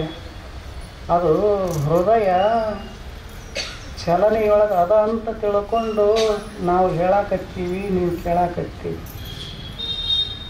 ಇಲ್ಲ, ನನಗೆ ಚಲನೆ ಮಾಡಿ ಮಾಡಿ ಸಾಕಾಗ್ಯದ, ಒಂದು ಕ್ಷಣ ನಿಂತು ನೀರು ಕುಡಿದು ಬರ್ತೀನಿ ಅಂತಂದ್ರೆ ಯಾವುದು? ಹೃದಯ. ನೀವು ಅಲ್ಲೇ, ನಾವಿಲ್ಲೇ. ಅದ್ಭುತವಾದ ಹೃದಯ. ಇಂಥ ಹೃದಯವನ್ನು ಕೊಟ್ಟಾನಂದ ಬಳಿಕ ಅದರೊಳಗೆ ಏನು ತುಂಬಬೇಕು ಅದನ್ನು ತುಂಬಬೇಕು. ಎದಕ್ಕೆ ಬಳಸ್ಬೇಕು ಅದಕ್ಕೆ ಬಳಸಬೇಕು. ಹೃದಯದೊಳಗೆ ಪರಮ ಪ್ರೇಮ ತುಂಬಬೇಕು, ಪ್ರೇಮದ ಭಾವ ತುಂಬಬೇಕೇ ವಿನಃ ದ್ವೇಷ ಭಾವ ಎಂದೂ ತುಂಬಬಾರದು. ಬಸವ ಕಲ್ಯಾಣದೊಳಗೆ ಬಸವಣ್ಣವರು ಬಾಳಿ ಬದುಕಿದ್ರು, ಅವ್ರ ಜೊತೆಗೆ ಕೊಂಡಿ ಮಂಚಣ್ಣವರು ಬಾಳಿ ಬದುಕಿದ್ರು. ಭಾಳ ದೂರ ಏನಿಲ್ಲ. ಈಗ ಅಪ್ಪಗಳು ನಾವು ಹೇಗೆ ಕೂತೀವಿ ಹಿಂಗೆ ಕೂಡ್ತಿದ್ರು ಅವರು ಬಿದ್ದಳ ರಾಜನ ಅರಮನೆಯೊಳಗೆ. ಬಂದ ತತ್ಕ್ಷಣದೊಳಗನ ಸಹಿತ ಮಹಾರಾಜನಿಗಿಂತ ಮೊದಲು ಬಸವಣ್ಣವರು ಕೊಂಡಿ ಮಂಚಣ್ಣನವ್ರಿಗೆ ಶರಣಾರ್ಥಿ ಹೇಳ್ತಿದ್ರು. ಇವರು ಎಷ್ಟು ಹೇಳಿದ್ರು ಸಹಿತ ಒಂದು ದಿವಸನೂ ಶರಣಾರ್ಥಿಯನ್ನು ಮರು ಹೇಳಿಲ್ಲ ಅವರು. ಕೊಂಡಿ ಮಂಚಣ್ಣನವರು ದ್ವೇಷನ ಮಾಡ್ತಿದ್ರು. ಇವ್ರಿಗೆ ಗೊತ್ತಿರಲಿಲ್ಲ ಏನು ಬಸವಣ್ಣವ್ರಿಗೆ. ಇವರಿಗೆ ನನ್ನ ಕಂಡ್ರೆ ಆಗಿ ಬರೋದಿಲ್ಲ ಅನ್ನೋದು ಗೊತ್ತಿತ್ತು. ಆದರೂ ಶರಣಾರ್ಥಿ ಮಾಡ್ತಿದ್ರು. ಕಾರಣ ಇವರ ಹೃದಯದೊಳಗೆ ಪ್ರೇಮ ತುಂಬಿತ್ತು, ಅವರ ಹೃದಯದೊಳಗೆ ದ್ವೇಷ ತುಂಬಿತ್ತು. ಇಬ್ಬರು ಒಂದೇ ಸಮಯದೊಳಗೆ ಒಂದೇ ಕಾಲದೊಳಗೆ ಬಾಳಿ ಬದುಕಿ ಹೋಗ್ಯಾರ. ಇಂದು ಇಬ್ಬರು ಬಾಳಿ ಬದುಕಿ ಹೋಗಿ 900 ವರ್ಷ ಆಗ್ಯದ. 900 ವರ್ಷ ಆದ ಬಳಿಕ ಇಬ್ಬರದು ಇತಿಹಾಸದ ಪುಟವನ್ನು ಹೆಂಗೆ ತೆರೆದು ನೋಡಿದಾಗ ಪ್ರೇಮ ಮಾಡಿರ್ತಕ್ಕಂಥ ಬಸವಣ್ಣನವರ ಹೆಸರು ಉಳಿತೇ ಈ ಜಗತ್ತಿನೊಳಗೆ ವಿನಃ ಕೊಂಡಿ ಮಂಚಣ್ಣನವರ ಹೆಸರು ಉಳಿಲಿಲ್ಲ. ಅದಕ್ಕೊಂದಿಷ್ಟು ಪ್ರೇಮದಿಂದ ಬದುಕೋದು ಜಗತ್ತಿನೊಳಗೆ. ಅದಕ್ಕೆ ಹೃದಯ ಇರೋದು ಪ್ರೇಮವನ್ನು ತುಂಬಿಟ್ಟುಕೊಳ್ಳುವುದಕ್ಕಾಗಿ. ಈಗ ತಾವೆಲ್ಲ ತಾಯಂದಿರು ಲಗ್ನ ಆದವರು, ಆಗದೇ ಇದ್ದವರಲ್ಲ, ಲಗ್ನ ಆದವ್ರಿಗೆ ಗಂಡನ ಮನೆಗೆ ಹೋಗುವಾಗ ಹಾಂಡೆ ಬಾಂಡೆ ಏನದಲ್ಲ ವಸ್ತುಗಳು ಎಲ್ಲ ಕೊಟ್ಟು ಕಳಿಸ್ತಾರೆ. ಎಲ್ಲ ಕೊಟ್ಟ ಬಳಿಕ ಕೊನೆಗೊಂದು ಕೊಡ್ತಾರೆ. ಏನು ಕೊಡ್ತಾರೆ? ತಿಜೋರಿ ಅಂತ ಕೊಡ್ತಾರೆ. ಆವಾಗ ತಿಜೋರಿ ಕೊಡುವಾಗ ಹೇಳ್ತಾರೆ ತಂದೆ ತಾಯಿಗಳು, ನೋಡು ಇದು ಬೆಲೆ ಬಾಳುವಂಥ ತಿಜೋರಿ, ಇದರ ಬೆಲೆ ಬಾಳದ. ಅದಕ್ಕೆ ಇದನ್ನು ಗಂಡನ ಮನೆಗೆ ತೆಗೆದುಕೊಂಡು ಹೋದ ಬಳಿಕ ಇದರೊಳಗೆ ಬೆಲೆ ಬಾಳುವಂಥ ವಸ್ತುಗಳನ್ನೇ ತುಂಬಿಟ್ಟುಕೋಬೇಕು. ಏನು ತುಂಬೋದು? ಮಡಿ ಬಟ್ಟೆಗಳನ್ನು, ರೇಷ್ಮೆಯ ಬಟ್ಟೆಗಳನ್ನು, ಒಂದಿಷ್ಟು ಬೆಳ್ಳಿ ಬಂಗಾರದ ಆಭರಣಗಳನ್ನು ತುಂಬಿಟ್ಟುಕೊಂಡ್ರೆ ನಾವು ಕೊಟ್ಟಿದ್ದು ಸಾರ್ಥಕತೆ ಆಗ್ತದೆ. ತಿಜೋರಿ ವೈಭವ ಹೆಚ್ಚಾಗ್ತದೆ. ಅದಕ್ಕೆ ಅಲ್ಲ ಸಲ್ಲದ ಕೆಟ್ಟ ವಸ್ತುಗಳನ್ನು ಇದರೊಳಗೆ ತುಂಬಬೇಡ, ಬೆಲೆ ಬಾಳುವಂಥ ವಸ್ತುವನ್ನು ತುಂಬಿಟ್ಕೊ ಅಂತ ಹೇಳಿ ಕಳಿಸಿದರು. ಸ್ವಲ್ಪ ಹೆಣ್ಮಗಳಿಗೆ ಆಗಾಗ ನೆನಪಾಗ್ತಿತ್ತು, ಸ್ಮರಣ ಶಕ್ತಿ ಕಡಿಮೆ ಇತ್ತು. ಆಯಿತು ತುಂಬಿಡ್ತೀನಿ ಅಂತ ತಗೊಂಡು ಗಂಡನ ಮನೆಗೆ ಬಂದಳು. ಹೇಳಿದ್ದು ಮರೆತು ಹೋಗಿತ್ತು. ಏನು ಹೇಳಿದ್ರು ತಂದೆ ತಾಯಿಗಳು? ಬೆಲೆ ಬಾಳುವಂಥ ತಿಜೋರಿ ಕೊಟ್ಟೀವಿ, 50,000 ರೂಪಾಯಿ ಇದ್ರ ಬೆಲೆ. ಅದಕ್ಕೆ ಇದ್ರೊಳಗೆ ಬೆಳ್ಳಿ ಬಂಗಾರದ ಆಭರಣಗಳನ್ನು ತುಂಬಿಟ್ಟಪ್ಪ ಅಂತ ಏನು ಕೊಟ್ಟಿದ್ರಲ್ಲ, ಈ ಮಾತು ಮರೆತು ಹೋಗಿತ್ತು ಹೆಣ್ಮಗಳದು. ಇಟ್ಟು ದೊಡ್ಡದು ಅದ್ಭುತವಾದ ತಿಜೋರಿ ಕೊಟ್ಟಾರೆ. ಇದರೊಳಗೆ ಏನು ತುಂಬಲಿ ಅಂದಾಕೆನ ಹೋಗಿ ಒಂದಿಷ್ಟು ಕಟ್ಟಿಗೆ, ಕೊಳ್ಳು, ಕಲ್ಲು ಇಂಥವೆಲ್ಲ ತಗೊಂಡು ಬಂದು ತುಂಬಿ ಲಾಕ್ ಮಾಡಿಟ್ರು. ಆವಾಗ ಅತ್ತಿ ಮಾವರು ಇದರೊಳಗೆ ಏನು ತುಂಬಿಟ್ಟೆ ಅಂತ ಹೆಂಗೆ ತೆರೆದು ನೋಡ್ತಾರೆ. ಏನಿದ್ದು? ಬರೀ ಕಲ್ಲ, ಕಟ್ಟಿಗೆ, ಕುಳ್ಳಿತ್ತು. ತಿಜೋರಿ ಬೆಲೆನೂ ಹೋಯಿತು, ಕೊಟ್ಟವ್ರಿಗೂ ಬೆಲೆ ಬರಲಿಲ್ಲ, ತಿಜೋರಿಗೂ ಬೆಲೆ ಬರಲಿಲ್ಲ. ಆ ತಿಜೋರಿ ಕತೆ ಅಲ್ಲಿ ನಮ್ಮ ತಿಜೋರಿ. ನಮಗೂ ಭಗವಂತ ಹೃದಯ ಅನ್ನುವಂಥ ತಿಜೋರಿ ಕೊಟ್ಟ ಕಳಿಸ್ಯಾನ. ಇದರೊಳಗೆ ಪ್ರೇಮ ಅನ್ನುವಂಥ ಬೆಲೆ ಬಾಳುವ ಸಂಪತ್ತನ್ನು ತುಂಬಿಟ್ಟುಕೋ ಅಂತ ಭಗವಂತ ಕೊಟ್ಟ ಕಳಿಸ್ಯಾನ. ಹೃದಯ ಅನ್ನುವಂಥ ತಿಜೋರಿಯನ್ನು ಬಂದ ಬಳಿಕ ಅಲ್ಲಿ ಮಾತು ಕೊಟ್ಟು ಬಂದೀವಿ, ತುಂಬಿಟ್ಟುಕೋತೀವಿ ಅಂತ ಭೂಮಂಡಲಕ್ಕೆ ಬರಗೊಡೋದನ್ನ ನೆನಪು ಹಾರಿವಿ. ನಾವು ಏನು ತುಂಬೀವಿ? ಕಾಮ, ಕ್ರೋಧ, ಲೋಭ, ಮೋಹ, ಮದ, ಮಾತ್ಸರ್ಯ ಅನ್ನುವಂತಹ ಕಲ್ಲು, ಕಟ್ಟಿಗೆ, ಕುಳ್ಳಿಗೆ ಸಮಾನವಾಗಿರತಕ್ಕಂಥ ವಸ್ತುಗಳನ್ನು ತುಂಬಿಕೊಂಡು ಕೂತೇವೆ ಅಂದ್ರೆ ಅದು ಹೃದಯ ಸಾರ್ಥಕತೆ ಮೆರೀತದೆ ಎಂದೂ ಮೆರೆಯುವುದಿಲ್ಲ. ಅದಕ್ಕೆ ಹೃದಯ ಇರುವುದು ಎಲ್ಲರನ್ನ ಪ್ರೇಮ ಮಾಡುವುದಕ್ಕಾಗಿ ವಿನಃ ದ್ವೇಷ ಮಾಡೋಕ್ಕಾಗಿ ಹೃದಯವನ್ನು ಕೊಟ್ಟಿಲ್ಲ ಭಗವಂತ. ಹಿಂಗೆ ಶ್ರಾವಣ ಮಾಸ ಕೊನೆಗೊಂದು ಕತೆ ಹೇಳಿ ಮುಗಿಸ್ತೀನಿ. ಒಬ್ಬ ಗುರುಗಳು ಭಾಳ ಚಲೋ ಪ್ರವಚನಕಾರರು ಒಂದು ಊರಿಗೆ ಪ್ರವಚನ ಮಾಡಕ್ಕೆ ಹೋಗಿದ್ರು. 25 ದಿವಸ ಹಿಂಗೆ ಮಾಡಿದ್ರಲ್ಲ ಪ್ರವಚನ. ಮನೆಯೆಲ್ಲ ಕೀಲಿ ಹಾಕ್ಕೊಂಡು ಬಂದು ಕೇಳ್ತಿದ್ರು. ಅಷ್ಟು ಚಂದ ಮಾಡ್ತಿದ್ರು ಪ್ರವಚನ. ಅಷ್ಟು ಪರಿಣಾಮ ಬೀರಿತ್ತು ಅವರ ಪ್ರವಚನ. 25 ದಿವಸ ಆದ ಬಳಿಕ 26ನೇ ದಿವಸಕ್ಕೆ ಸಂಶಯ ಬಂತವ್ರಿಗೆ. ಯಾರಿಗೆ? ಗುರುಗಳಿಗೆ, ಪ್ರವಚನಕಾರರಿಗೆ. ಯಾರ ಮೇಲೆ ಸಂಶಯ ಬಂತಂದ್ರೆ ನಿಮ್ಮ ಮೇಲೆ, ಕೇಳೋರ ಮೇಲೆ. ಕಮಿಟಿ ಅವ್ರನ್ನ ಕರೆದ್ರು. 25 ದಿವಸ ಮುಗಿದಾವು. ಹೆಂಗೆ ಮುಗಿದಾವು ಅನ್ನೋದು ನನಗೂ ಗೊತ್ತಿಲ್ಲ, ನಿಮಗೂ ಗೊತ್ತಿಲ್ಲ. ಕರ್ಕೊಂಡು ಬಂದವ್ರಿಗೆ ಆದರೆ ಈ 26ನೇ ದಿವಸಕ್ಕೆ ನನಗೊಂದು ಸಂಶಯ ಬಂದದ ನಿಮ್ಮೂರು ಜನರ ಮೇಲೆ. ಅಂದ್ರೆ ಇವರು ಗುರುಗಳು ಅವಾಗ ಕಮಿಟಿಯವರು ಅಂದರು, ಏನು ಬಂದದ ಅಂತ. ಈಗೇನು ಪ್ರವಚನ ಕೇಳಕ್ಕೆ ಬರ್ತಾರಲ್ಲ, ಇದ್ರಾಗ ಒಂದು ಕಡೆಗೆ ಕರಿ ತಲೆಯವರು ಕೂಡ್ತಾರೆ, ಮತ್ತೊಂದು ಕಡೆಗೆ ಬಿಳಿ ತಲೆಯವರು ಕೂಡ್ತಾರೆ. ಗೊತ್ತಾತನು? ಕರಿ ತಲೆ ಅಂದ್ರೆ ಸಸ್ತ್ಯಾರು, ಬಿಳಿ ತಲೆ ಅಂದ್ರೆ ಹತ್ತಿಗಳು. ಒಂದು ಕಡೆಗೆ ಹತ್ತಿಗಳು ಕೂಡ್ತಿದ್ರು, ಮತ್ತೊಂದು ಕಡೆಗೆ ಸಸ್ಯೇಂದ್ರರು ಕೂಡ್ತಿದ್ರು. 25 ದಿವಸ ಪ್ರವಚನ ಮುಗಿದ್ರೂ ಸಹಿತ ಒಂದರ ಬಿಳಿ ತಲೆಯೊಳಗೆ ಕರಿ ತಲೆ ಕೂಡಲಿಲ್ಲ, ಕರಿ ತಲೆಯೊಳಗೆ ಬಿಳಿ ತಲೆ ಅಪ್ಪಿ ತಪ್ಪಿ ಬಂದು ಕೂಡಲಿಲ್ಲ. ಮತ್ತು ಒಂದು ಎಡಭಾಗಕ್ಕೆ ಕರಿ ತಲೆ, ಬಲಭಾಗಕ್ಕೆ ಬಿಳಿ ತಲೆ ಅಂದ ಬಳಿಕ ಮತ್ತು ಇವ್ರು ಕೂಡ್ತಾರೋ ಏನು ಇಲ್ಲೋ ಅಂತ ಸಂಶಯ ಬಂದೈತೆ ನನಗೆ. ಅಂದ್ರೆ ಅವಾಗ ಅವ್ರ ಕಮಿಟಿಯವ್ರು ಅಂದರು, ಇದು 50ನೇ ವರ್ಷದ ಶ್ರಾವಣ ಮಾಸ, 49 ಮಂದಿ ಇದನ್ನ ಹೇಳಿದ್ಯಾರ, ಅವ್ರಿಗೆ ಕೂಡಿಲ್ಲ. ಅವರು 49 ಮಂದಿಗೆನ ಕೂಡಿಲ್ಲ. ಇನ್ನು ನಿಮಗೂ ಕೊಡೋದು ದೂರಿನ ಮಾತದ. ಅದಕ್ಕೆ ಇನ್ನೊಂದು 4 ದಿವಸದವು ಈ ಕರಿತೀಲಿ, ಈ ಬೆಳಿತೀಲಿ, ನಿಮ್ಮ ತಲೆಗೆ ಹಾಕ್ಕೊಂಡ್ರೆ ನಿಮ್ಮ ತಲೆ ಕೆಡ್ತದೆ. ಅದಕ್ಕೆ ಇದು ಅತಿ ಸಸ್ತ್ಯಾರ ಊರದ. ಹೆಂಗೆ ಪಕ್ಷದೊಳಗೆ ಇರ್ತಾವಲ್ಲ ಎದುರಾಳಿಗಳು, ಹಂಗೆ ಇವರು ಬದ್ಧ ವೈರಿಗಳು. ನಮ್ಮ ಊರಾಗ ಅತಿ ಸಸ್ತ್ಯಾರ ಊರಾಗ ಎಂದೂ ಕೊಡೋದಿಲ್ಲ. ಅದಕ್ಕೆ ಭಾಳ ತಲೆ ಕೆಡಿಸ್ಕೊಡ್ರಿ, ಇನ್ನೊಂದು 4 ದಿವಸ ಮಸ್ತ್ ಹೇಳ್ರಿ, ಪ್ರಸಾದ ಮಾಡಿರಿ, ಕೈ ತುಂಬ ಕಾಣಿಕೆ ಕೊಡ್ತೀವಿ, ಹೋಗ್ಬಿಡ್ರಿ ಅಂದ್ರೆ ಅವರು ಯಾರು ಕಮಿಟಿಯವರು. ಆದ್ರೆ ಗುರುಗಳು ಬಿಡಲಿಲ್ಲ, ಜಿದ್ದಿಗೆ ಬಿದ್ದರು ಇವರು. ಯಾಕೆ ಹೆಸರು ಕೊಟ್ಟಿದ್ರು ಪ್ರವಚನದ ಹೆಸರು ಏನು? ಪ್ರೇಮ ದರ್ಶನ ಪ್ರವಚನ. ಈ ಹೆಸರಿನ ಸಲುವಾಗಿ ಇನ್ನು 4 ದಿವಸದೊಳಗರ ಇವರು ಹೃದಯದೊಳಗೆ ಪ್ರೇಮ ಮೂಡುವಂಗೆ, ನಾನು ಮನಮುಟ್ಟುವಂಗೆ ಪ್ರವಚನ ಮಾಡ್ಬೇಕು, ಇವ್ರನ್ನ ಬದಲು ಮಾಡ್ಬೇಕಂತ ಹೊಂಟರು. ಆದರೆ ಇವ್ರನ್ನ ಬದಲು ಮಾಡ್ತಾರೆ ಹುಟ್ಟರು ಕೂಡ ಅನ್ನೋದು ಇವ್ರಿಗೆ ಗೊತ್ತಿಲ್ಲಪ್ಪ. ಕೊನೆಗೆ 4 ದಿವಸ ಮುಗೀತು, ಅವರೇನು ಬದಲಾಗಲಿಲ್ಲ. ಈ ಕಡೆದವ್ರು ಈ ಕಡೆಗೆ ಬರಲಿಲ್ಲ, ಈ ಕಡೆದವ್ರು ಈ ಕಡೆಗೆ ಬರಲಿಲ್ಲ. ಕೊನೆಗೆ ಅವರು ಪ್ರವಚನಕಾರರು ನಿರ್ಣಯ ಮಾಡಿದ್ರು, ಬಹುತೇಕ ಈ ಮಣ್ಣಿನ ಗುಣಧರ್ಮನ ಕೆತ್ತಿರಬೇಕು. ಅದಕ್ಕೆ ಇವ್ರನ್ನ ಊರು ಬಿಡಿಸ್ಬೇಕಂದ್ರೆ ಅವರು ಯಾರನ್ನ ಅತಿ ಸ್ವಸ್ಥರನ್ನ ಊರು ಬಿಡಿಸ್ಬೇಕು.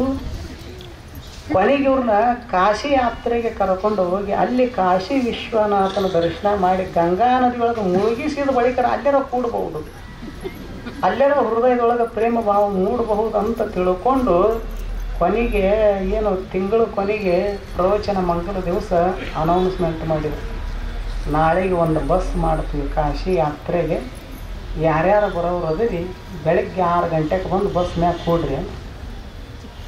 ಮತ್ತು ಎಷ್ಟು ಕೊಡ್ಬೇಕ್ರಿ, ಹೋಗಕ್ಕೆ ಬೇಕಲ್ಲ, ಎಷ್ಟು ಕೊಡ್ಬೇಕ್ರಿ ಅಂದರು. ಯಾವುದು ಬೇಡ, ನನ್ನ ಪ್ರವಚನಕ್ಕೆ ನಾನೇ ಕೊಟ್ಟು ಕರ್ಕೊಂಡು ಹೋಗ್ತೀನಿ ನಿಮ್ಮಲ್ಲಿ, ನೀವು ಬದಲಾದ್ರೆ ಸಾಕಂದ್ರೆ ಅವ್ರು ಗುರುಗಳು, ನೀವು ಬದಲಾದ್ರೆ ಸಾಕಂದ್ರು. ಮತ್ತು ಪುಕ್ಕಟ್ ಅಂದ್ರೆ ಯಾರು ಬೇಡ ಅಂತಾರೆ. 6ಕ್ಕಲ್ಲ 4ಕ್ಕೆ ಬಂದು ಕೂತಿದ್ರು, ಪುಕ್ಕಟ್ಟಲ್ಲ 6 ಗಂಟೆಗೆ ಅಂತ ಇವ್ರು ಹೇಳ್ಯಾರ, 4ಕ್ಕೆ ಬಂದು ಕುಂತಿದ್ರು. ಬಂದು ಕೂತರು, ಕಮಿಟಿಯವ್ರ ಕೈ ಮುಗಿದು ಹೇಳಿದರು, ನಾವು ಕೊಟ್ಟ ಕಾಣಿಕೆನ ತಣ್ಣಗೆ ತೊಗೊಂಡೋಗಿ ಉಪಯೋಗ ಮಾಡ್ಕೊಂಡು ಆರಾಮ ನಿಮ್ಮ ಜೀವನದೊಳಗೆ ಚೆನ್ನಾಗಿರಿ ಅಂತ ಅವ್ರಿಗೆ ಹೇಳಿದ್ರು ಸಹಿತ ಅದನ್ನು ಕೈ ಖರ್ಚು ಮಾಡ್ಕೊಂಡು ಇವರ ಬಸ್ ತಯಾರು ಮಾಡ್ಯಾರ ಸ್ವಾಮಿಗಳು. ಅಂದ್ರೆ ಜಿದ್ದಿಗೆ ಬಿದ್ದಾರೆ ಇವ್ರು ಕೂಟ. ಇವ್ರನ್ನ ಬದಲು ಮಾಡ್ತಾನೆ ಅಂತ ತಿಳ್ಕೊಂಡು ಅವ್ರು ಎಷ್ಟು ಹೇಳಿದ್ರು ಕೇಳಲಿಲ್ಲ. ಕೊನೆಗೆ ಆಯಿತು ನೀವು ಬಲ ಅವ್ರು ಬಲ ಅಂತ ಇವರು ಕಮಿಟಿಯವರು ನಮಸ್ಕಾರ ಮಾಡಿ ಬಸ್ ಮುಂದಕ್ಕೆ ಸಾಗ ಮಾಡಿ ಜೈಕಾರ ಹಾಕಿ ತಮ್ಮ ಮನೆಗೆ ಹೋದರು. ಬಸ್ಸು ಹೊರಟಿತ್ತು, ಎಲ್ಲಿಗೆ? ಕಾಶಿ ಯಾತ್ರೆಗೆ ಹೊರಟಿತ್ತು. ಬಸ್ನಾಗರ ಬದಲಾಗ್ಯಾರ ಅಂದ್ರೆ ನೀವು ಒಂದು ಕಡೆಗೆ ಅಲ್ಲಿ ಕೂಡುವಾಗ ಒಂದು ಕಡೆಗೆ ಕರಿತಲಿ, ಒಂದು ಕಡೆಗೆ ಡ್ರೈವರ ಇವರೊಬ್ಬರು ಇಬ್ಬರ, ಇನ್ನು ಉಳಿದವರು ಎಲ್ಲ ಜಿದ್ದು ಪಾರ್ಟಿ ಇದ್ರು. ಬಸ್ ಹೊರಟಿತ್ತು. ಒಂದು ದಿವಸ ಹೋಗಿ 2ನೇ ದಿವಸಕ್ಕೆ ಒಂದು ಕಡೆಗೆ ಬಸ್ಸು ರೋಡ್ ಮೇಲೆ ಬಂದು ಬಿತ್ತು, ಅಂದ್ರೆ ಕೆಟ್ಟ ನಿಂತಿತ್ತು. ಆವಾಗ ಡ್ರೈವರ್ ಅಂದ, ಗುರುಗಳ ನಿಮ್ಮ ಪರಮ ಪ್ರೀತಿಯ ಶಿಷ್ಯರದಾರಲ್ಲ ಅವ್ರನ್ನ ಕೆಳಗಿಳಿಸ್ರಿ, ಬಸ್ ಮುಂದಕ್ಕೆ ಹೋಗೋದಲ್ಲ, ಕೈ ಹಚ್ಚಿ ದುಡಾಕ್ ಹೇಳ್ರಿ ಅವರಿಗೆ, ಅಂದ್ರೆ ಬಸ್ಸು ಶುರುವಾಗುತ್ತದೆ. ಆ ಬಳಿಕ ಕಾಶಿ ವಿಶ್ವನಾಥನ ದರ್ಶನ ಆಗ್ತದೆ, ಅದಕ್ಕೆ ಮೊದಲು ಇಳಿಸ್ರಿ ಅಂತ ವಿನಂತಿ ಮಾಡ್ಕೊಂಡ ಡ್ರೈವರ್. ಆವಾಗ ಗುರುಗಳು ತಮ್ಮ ಪ್ರೀತಿಯ ಶಿಷ್ಯರಿಗೆ ಹೇಳಿದರು, ಯಾರ್ಯಾರಿಗೆ? ಕರಿತಿಲಿಯವರಿಗೆ, ಗಿಳಿತಿಲಿಯವರಿಗೆ. ಬಸ್ಸು ಕೆಟ್ಟ ನಿಂತದ, ಕೆಳಗಿಳಿದು ಎಲ್ಲರೂ ಕೈ ಹಚ್ಚಿ ದೂಡ್ರಿ, ಬಸ್ ಶುರುವಾಗ್ತದೆ, ಆ ಬಳಿಕ ಪ್ರಯಾಣ ಮುಂದುವರಿತದ ಅಂತ ಹೇಳಿದರು. ಆಯ್ತು ಅಂದ್ರೆ ಬರ ಇಳಿದ್ರು. ಎಲ್ಲರೂ ಇಳಿದ್ರು. ಡ್ರೈವರ ಇವರು ಗುರುಗಳು ಇಬ್ಬರ ಒಳಗೆ ಕೂತಿದ್ರು. ಇಳಿದು ಅರ್ಧ ತಾಸಾಗೈತಿ, ಬಸ್ ಮುಂದಕ್ಕೆ ಹೋಗೋದು. ಆಶ್ಚರ್ಯ ಆಯ್ತು ಡ್ರೈವರ್ಗೆ.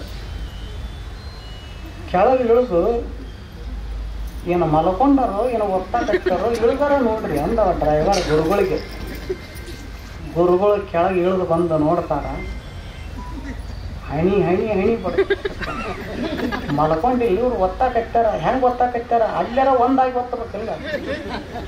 ಒಂದು ಬಸ್ ಅಂದ್ರೆ 60 ಮಂದಿ ಹಿಡಿತಿದೆ ಅಂತ ತಿಳ್ಕೊಳ್ಳಿ. 30 ಮಂದಿ ಯಾತ್ರಿಗಳು ಹಿಂದೆ ಒತ್ತಾಕತ್ತಾರ, 30 ಮಂದಿ ಫಸ್ಟ್ ಎದ್ದು ಒತ್ತಾಕತ್ತಾರ ಬಸ್. ಅಲ್ಲಾರ ಟ್ರೈನ್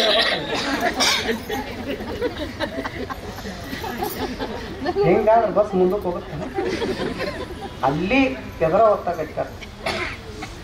ಆವಾಗ ಕಮಿಟಿಯವ್ರು ಹೇಳಿದ್ರು, ಅವ್ರು ನೆನಪಿಗೆ ಬಂತು, ಇವರೇನು ಎಲ್ಲಿ ಕರ್ಕೊಂಡು ಹೋದ್ರು ಇದು ಕಂಪ್ನಿ ಬದಲಾಗೋ ಕಂಪ್ನಿ ಅಲ್ಲ. ಇನ್ನೊಂದು ಸ್ವಲ್ಪ ಹೊತ್ತು ಇವ್ರು ಕೊಟ್ಟಾಗಿದ್ವಿ ನನ್ನ ಬದಲು ಮಾಡ್ತಾರೆ, ನೀವು ಹೋಗ್ರಂತ ಇವ್ರನ್ನ ಹೊಳ್ಳಿ ಕಳಿಸಿ ಹೋದವ್ರು ಇನ್ನೂ ಬಂದಿಲ್ಲ. ಅವ್ರಿಗೆ ಅವರು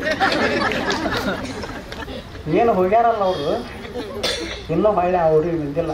ಹೇಳೋ ಉದ್ದೇಶ ಏನಂದ್ರೆ, ಹೃದಯ ಇರೋದು ದ್ವೇಷ ತುಂಬಿಟ್ಟುಕೊಳ್ಳುವುದಕ್ಕಾಗಲ್ಲ ಮನುಷ್ಯನೇ, ಪ್ರೇಮವನ್ನು ತುಂಬಿಟ್ಟುಕೊಳ್ಳುವುದಕ್ಕಾಗಿ. ಈಗ ಅಪ್ಪಗಳಿದ್ರಲ್ಲ, ಹೃದಯ ಹೇಗಿತ್ತು ಅಂದ್ರೆ, ಮನಸ್ಸಿನೊಳಗೂ ಸಹಿತ ಇನ್ನೊಬ್ಬರ ಬಗ್ಗೆ ದ್ವೇಷ ಭಾವ ಒಂದು ದಿವಸ ಅಲ್ಲ, ಒಂದು ಕ್ಷಣ ಸಹಿತ ಸುಳಿಲಿಲ್ಲ. ವಿಜಯಪುರದ ಜನತೆಯನ್ನು, ಭಕ್ತರನ್ನು ಎಷ್ಟು ಪ್ರೀತಿ ಮಾಡ್ತಿದ್ರು, ಇಡೀ ಜಗತ್ತನ್ನೇ ಅಷ್ಟು ಪ್ರೀತಿ ಮಾಡಿದರು. ಆದ್ದರಿಂದ ನಡೆದಾಡುವ ದೇವರಾದರು. ಹೀಗೆ ಒಂದಿಷ್ಟು ಒಳ್ಳೆಯದನ್ನು ನೋಡೋದದ, ಒಳ್ಳೆಯ ಕಾರ್ಯಗಳನ್ನು ಮಾಡೋದದ, ಒಳ್ಳೆಯ ಆಲೋಚನೆಗಳನ್ನು ಮಾಡೋದದ, ಒಳ್ಳೆಯ ಮಹಾತ್ಮರ ನುಡಿಗಳನ್ನು ಕೇಳೋದದ, ಒಂದಿಷ್ಟು ಒಳ್ಳೆಯ ಭಾವವನ್ನು ಹೃದಯದೊಳಗೆ ತುಂಬಿಟ್ಟು ಬದುಕಿ ಬಿಟ್ಟರೆ ಸಾಕು ಮನುಷ್ಯನೇ. ಕೇಳಿದ್ದಕ್ಕೆ ಶ್ರಾವಣ ಮಾಸ ಏನಾಗುತ್ತದೆ? ಸಾರ್ಥಕತೆ ಆಗುತ್ತದೆ. ಆ ಉದ್ದೇಶದಿಂದ ಭಾರತ ದೇಶದೊಳಗೆ ಋಷಿಮುನಿಗಳು ಕಾಲಕ್ಕೆ ಒಳ್ಳೆಯ ಹಬ್ಬ ಹರಿದಿನಗಳನ್ನು ಮಾಡಿದ್ದಾರೆ. ಅದೇ ರೀತಿಯಾಗಿ ಪ್ರತಿಯೊಂದು ಮಾಸಕ್ಕೂ ತನ್ನದೇ ಆಗಿರತಕ್ಕಂಥ ವಿಶೇಷವಾಗಿರತಕ್ಕಂಥ ಸ್ಥಾನಮಾನದ. ಆ ದೃಷ್ಟಿಯಿಂದ ಇದು ಶ್ರಾವಣ ಮಾಸ. ಎಲ್ಲರೂ ಒಳ್ಳೆಯದನ್ನು ಕೇಳಿದರೆ ತಮ್ಮೆಲ್ಲರಿಗೂ ಒಳಿತಾಗುತ್ತದೆ. ಅಪ್ಪುಗಳ ಆಶೀರ್ವಾದ ಇರಲಿ ಅಂತ 2 ನುಡಿಗಳನ್ನು ಗುರುದೇವರ ಪಾದಕ್ಕೆ ಸಮರ್ಪಣೆ ಮಾಡಿ ಮತ್ತೊಮ್ಮೆ ತಮ್ಮೆಲ್ಲರಿಗೂ ನಮಸ್ಕಾರಗಳು.